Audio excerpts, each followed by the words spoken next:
So the first one we're reviewing is on cosine. So the amplitude for this is 5. Oh, it's frozen. So the amplitude of this is 5, and the period is 2 pi.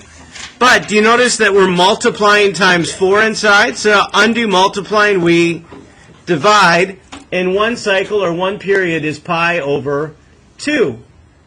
We need to recognize that cosine starts at the maximum, and our maximum is at positive 5. The only way it doesn't start on the axes is if there's a phase shift, and there's no phase shift. So it's there on the axes, positive 5. Now the end of the period is at pi over 2. So at pi over 2 will also be a maximum. And then in the middle, between the maximums, will be a minimum. So we now have the top of our wave and the bottom of our wave. And in between the top and the bottom will be the middle, which will be in the middle of the box. And that's it. That's the pattern that's going to repeat all the way right or left as much as you need to. So I'm going to be a good pattern follower. Pattern power.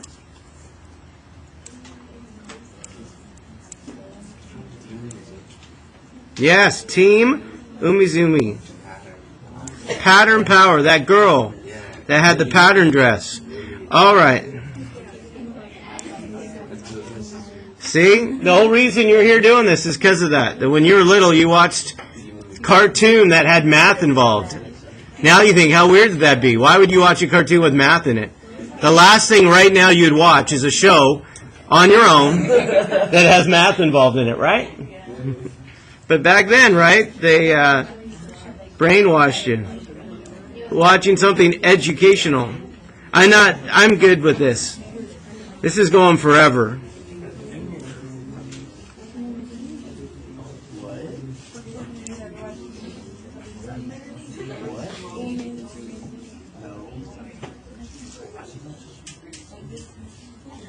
All right. Number 2.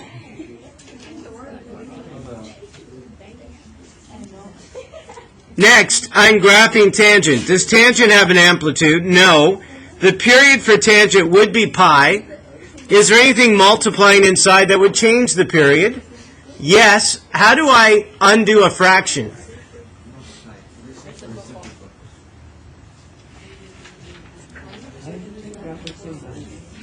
All right, I want you to start and think. Look off your chart if you need to. What does tangent start with? And then I need you to find the end of the cycle and continue graphing.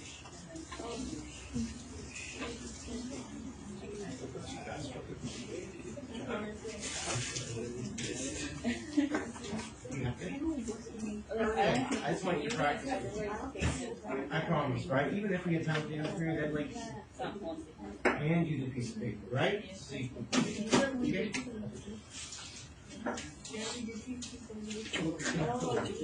You can just bask in your glory, right?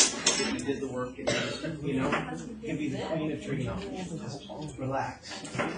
Maybe there are 2 in your group that you never know, right? Could use support. Not naming names. All right, here we go. So, we're going to start with a point of inflection. 3 pi over 2. You have to, the more we do this, the easier it is working with fractions. It's 1.5. So can you find where 1.5 is? And understand the scale. That's 6 boxes to the right. 3 to the right is going to be an asymptote, and that's one cycle. So I'm going to repeat that pattern. So again, 3 to the right, 3 to the left.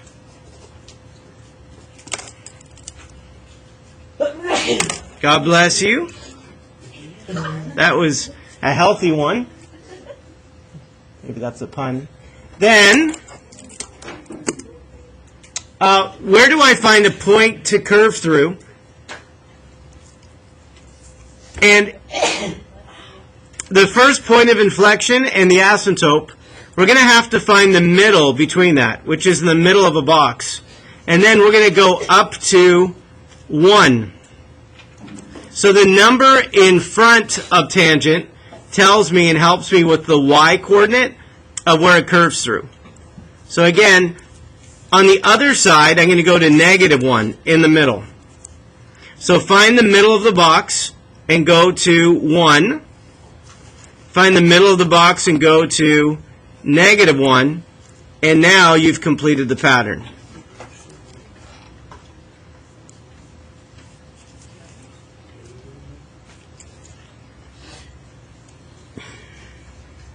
On to number 3, cosecant.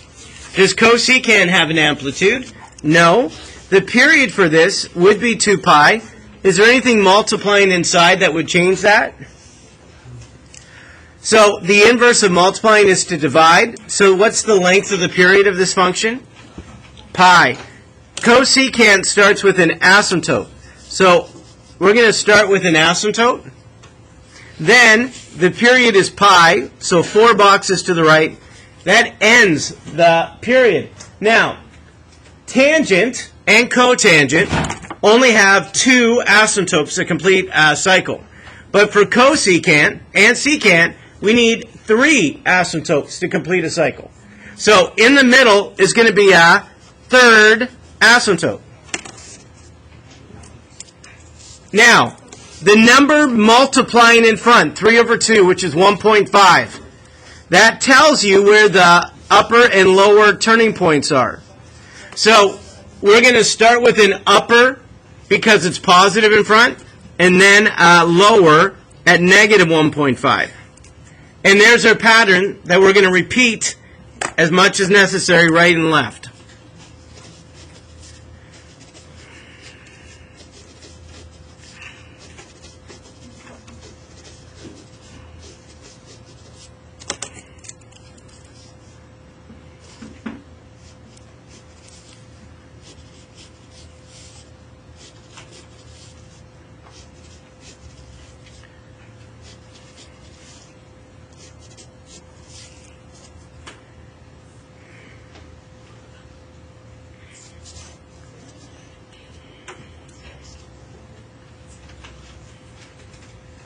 Number 4, -2 secant x. There is no amplitude. The period would normally be 2 pi. Is there anything multiplying inside the function that would change the period? No. So we're good. Secant starts with a maximum, but the number in front of secant is -2. That tells me there's a reflection, which means we're not going to start at +2, but at -2. Now the period. So the period ends at 2 pi. So I find the end of the cycle, and then in the middle there is going to be our maximum at +2. In between our turning points are asymptotes, and now you have the pattern.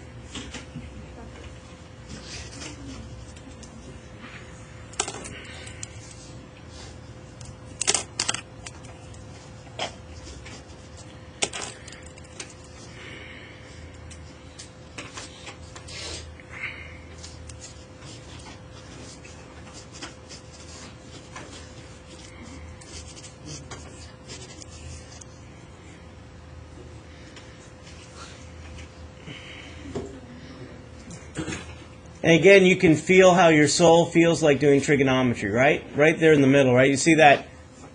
See the face in the middle of the graph? That's right? Isn't that how your soul feels doing trigonometry? It's like reflecting back at you. Number 5. It will get better. Some people like doing things that other people can't do, and they have pride in that. Yeah, boy. Number 5.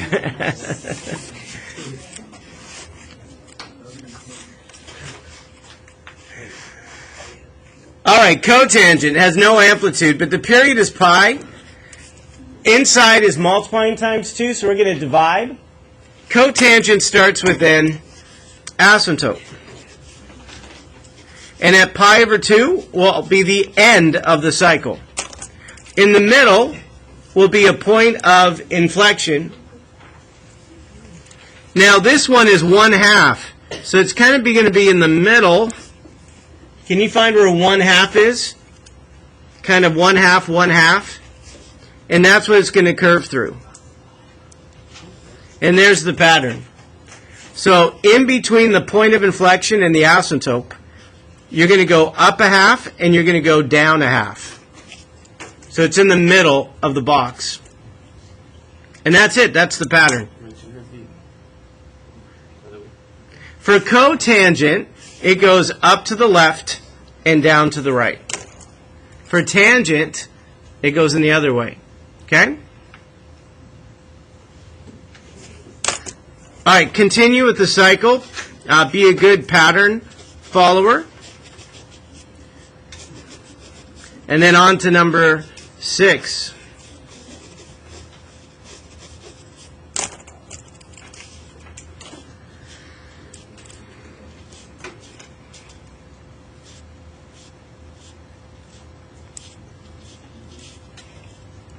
Feels like a game of dominoes. Does anyone play dominoes anymore? That like, I don't know. It's probably too mathy for you. Never had to play dominoes?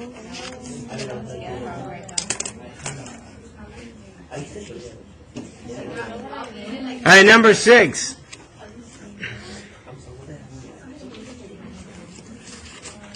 Never too late.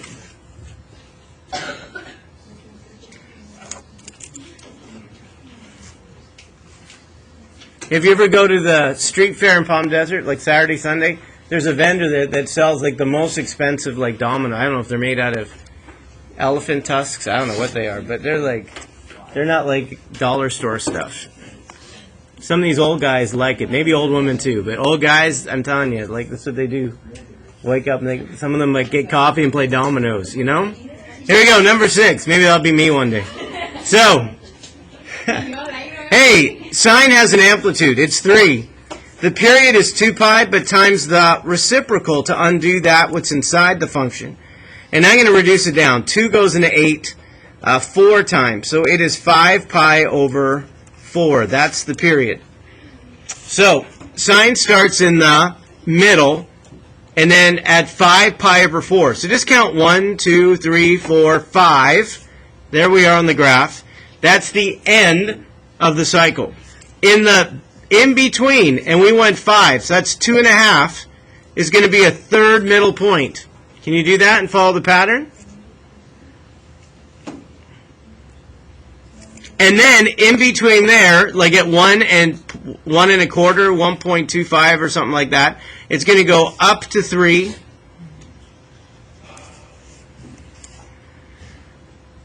And down to -3.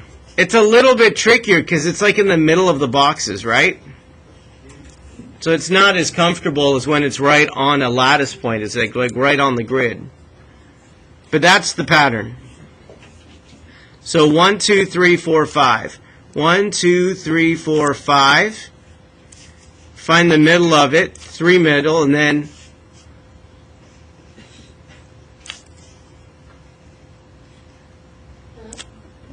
oh, I did these inversely. This one should be down here. Notice I had 2 beside each other that were above, right? That was like, oops, I made a mistake, right? It's got to alternate top and bottom. So if you notice you make a mistake, you're human, just correct it.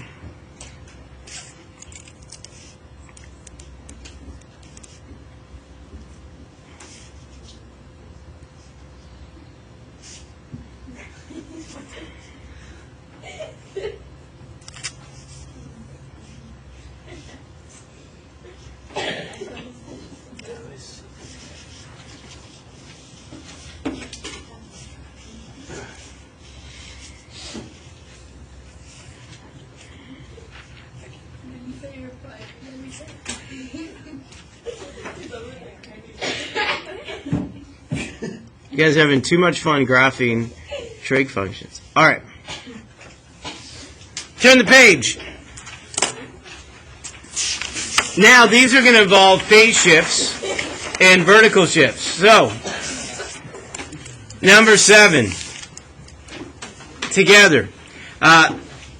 Tangent has no amplitude.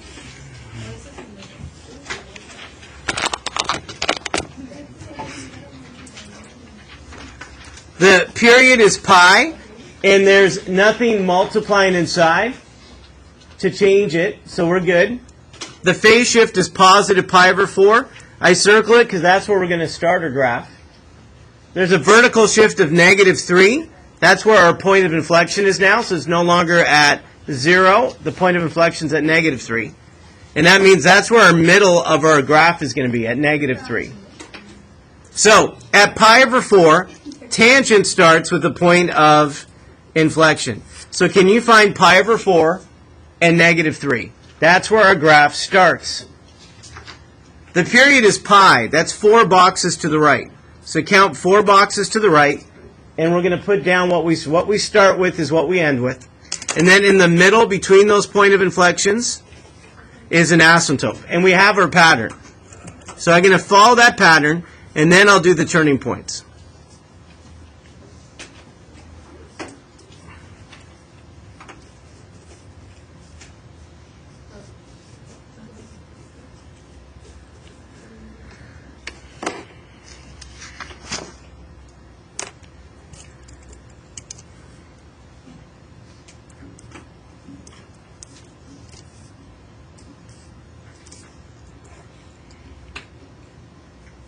So 3 is where I'm going to for my turning points.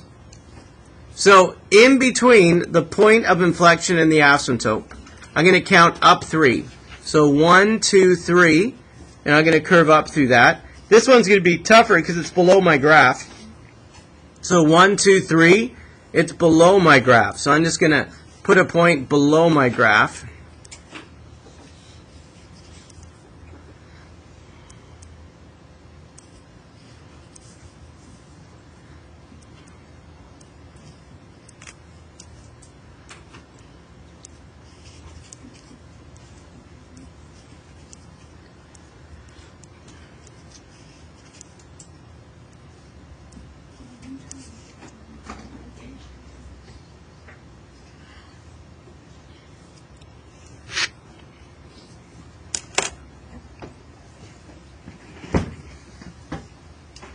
So I'll let you finish 7. Try 8. When we're done, I'm going to have different people up at the board practicing the homework part, the last page. I already have a video on. So that's how we're going to end class. Is just practicing. I know that's the way we're going to get better. Are you okay? Okay. Thumbs up. I like thumbs up. 2 thumbs. Try number 8.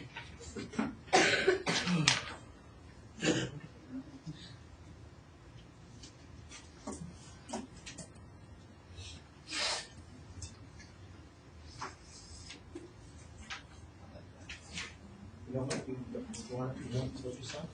I'm a champion. Right? Somebody said, right? That's my shirt. See that? See that? Here we go. Number 8.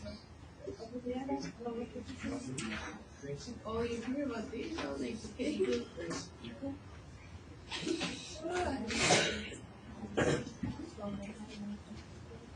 You stretching, David? Good. Start number 8. Does secant have an amplitude? No. What's the period? 2 pi. You look off your chart. It says on there. And then what do? How do I undo a fraction times the reciprocal? So what's 2 pi times 3/4? Reduce it down because you want to find it on your graph.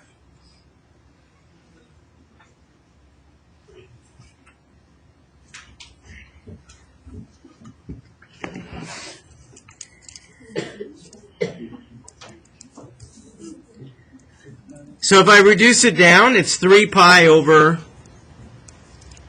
2. Phase shift is negative pi.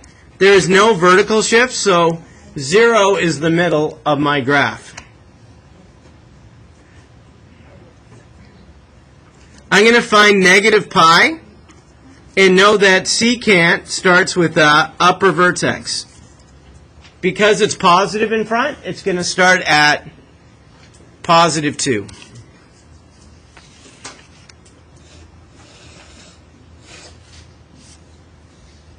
Then, the period is 3 pi over 2, 1.5, which is 6 to the right. So count 6 to the right, and put down another point of, or another turning point, upper one. And then in the middle, 3 boxes over, will be a lower vertex. In between those will be asymptote. So it's 1.5. So it's going to be in the middle of the box. So 3 over 1.5 is in the middle of that.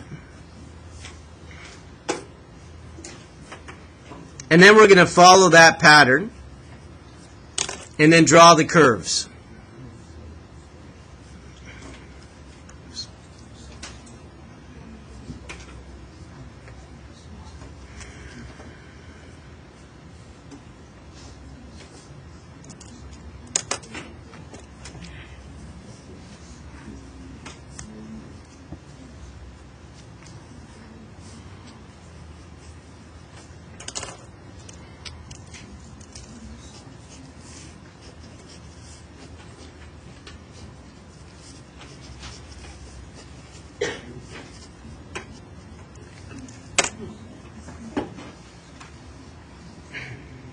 Number 9. We're now at a point where you are starting the graphs without me. And as you need support, you can get it. If you allow that to be, there's a pattern that you will eventually click with, right? In terms of graphing trig functions.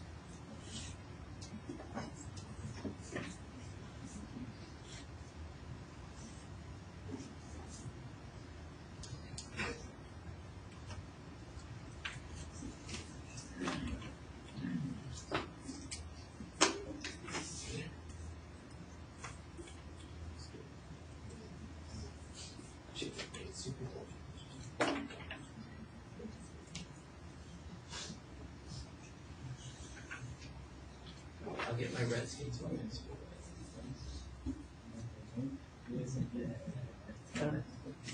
Never know, right? 49er fans think you caught him for a long time. Now they think we'll be in the Super Bowl every year.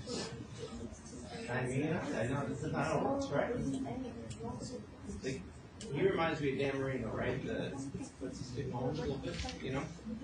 And he went to the Super Bowl his second year. It was close, but lost. Mahomes won, right? You know how many times he went back to the Super Bowl? It's 0, right? Like Aaron Rodgers, how many times do you think he thought he was going to get back to the Super Bowl? And you know how many times he's been to the Super Bowl? Once, right? No, he's gone there once. And won, so he got there once. Oh, yeah. It's like Brett Favre won also, right? Right? How many times do you think Brett Favre won? Used those. So then when you think of Tom Brady, you go, right? Like that's insane. He's won 6 Super Bowls and lost 2 or 3? 3, right? Philadelphia, right? Twice against the Giants, right? That's 9. It's just not, because the whole football is set up to be parity, right? Like it's always anyone can win any year. It's different than like baseball and basketball, where it's all set up for like the dominant teams can always win over and over again.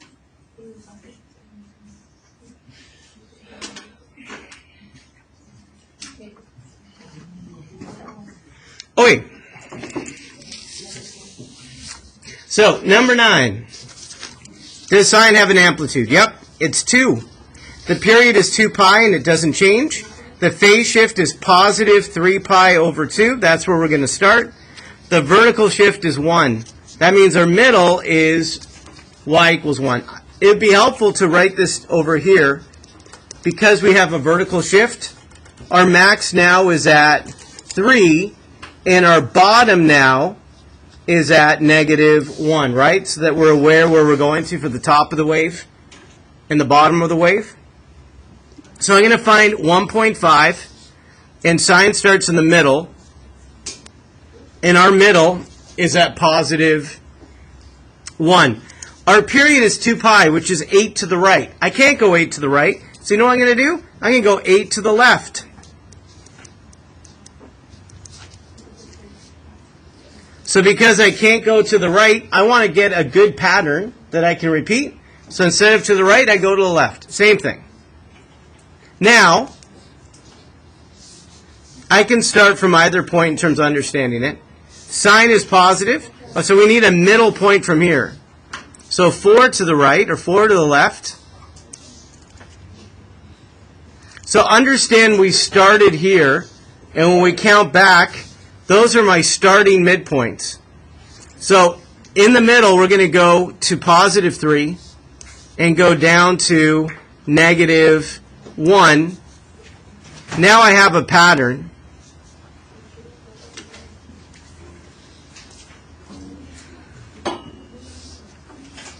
And now I'm going to complete it.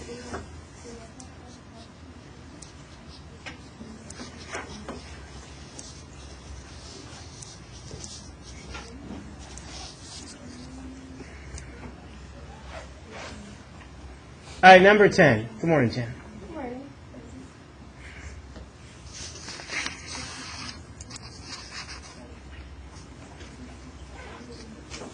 Go for it. Cosecant.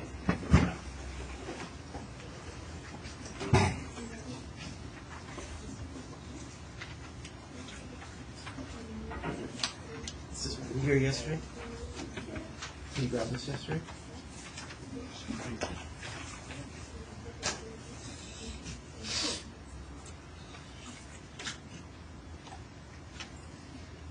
You just think, how am I going to remember all 6? Like how they look, how they start, what the period is, and so on. And the only way to remember all this is by practicing. And then you're going to forget one day in life. But then you have notes and reference to go back to remember again, right? That's just what happens.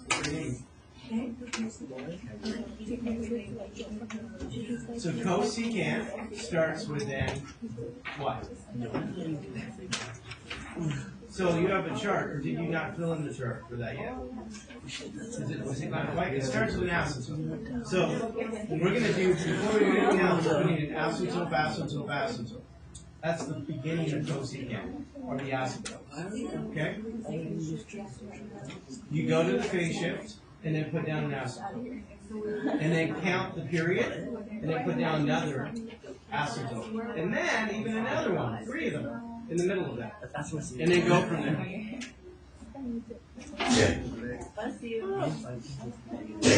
Woo! Like the big bad wolf. Blow the house down. I know. Here we go. So cosecant, a little bit of analysis. There's no amplitude. The period is 2 pi, but we're dividing by 2. So now the period's pi. The phase shift is positive pi over 2. And we have a vertical shift. So it might be helpful to write down where the upper and the lower vertex is located. So normally in this case, it would be positive 1, but we're subtracting 2. And it would be negative 1, but we're subtracting 2. So our upper and lower vertex, the y-coordinate of those turning points, is at negative 1 and negative 3. So we're going to go to the phase shift, and remember that cosecant starts with an asymptote. We're going to apply the period, 4 boxes to the right. And again, we're going to apply we're going to put the asymptote down to end the period. And in the middle between that will be a third asymptote. That's how it starts. In between the first 2 will be an upper vertex. And I know it's confusing, so do it right away. It's below the axes, right? So it still goes and crosses over. Just remind yourself of that. And then the next 2 are going to negative 3, and it's curving down. So the upper vertex curves up, and the lower one curves down. Now you have a pattern, and then continue the pattern.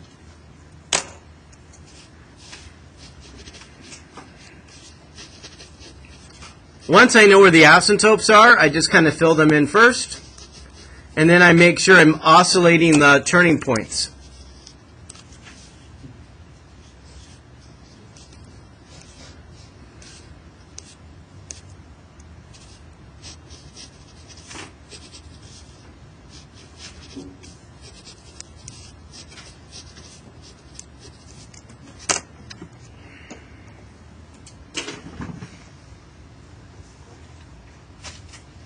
Number 11.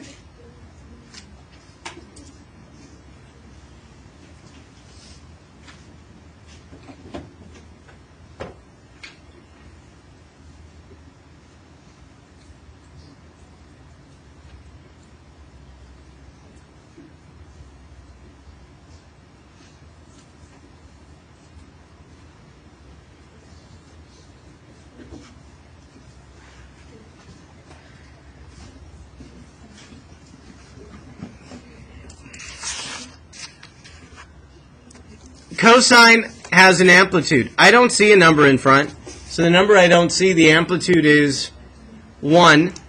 The period would be 2 pi. But I'm going to divide it by 4, so it's a really, really short period. The phase shift is negative 2 pi. That's where I'm going to start the graph.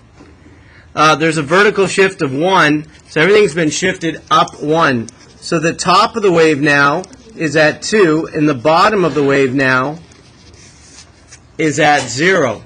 So I'm going to go to negative 2 pi and start at the top of my wave.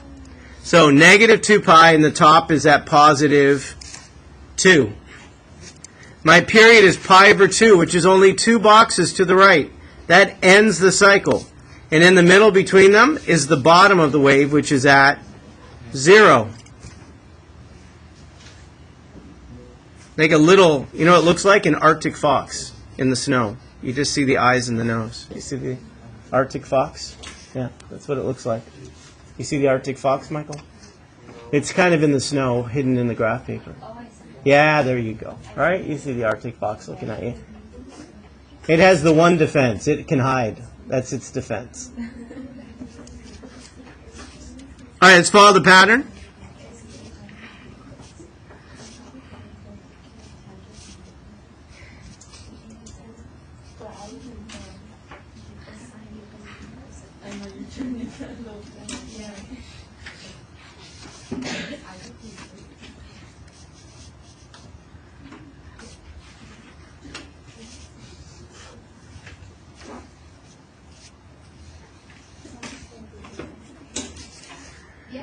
Like a cute little centipede, inchworm, right? Going across the axes. See where my mind's at, I guess. So, there's your review of all 6. Mr. GMath, over and out.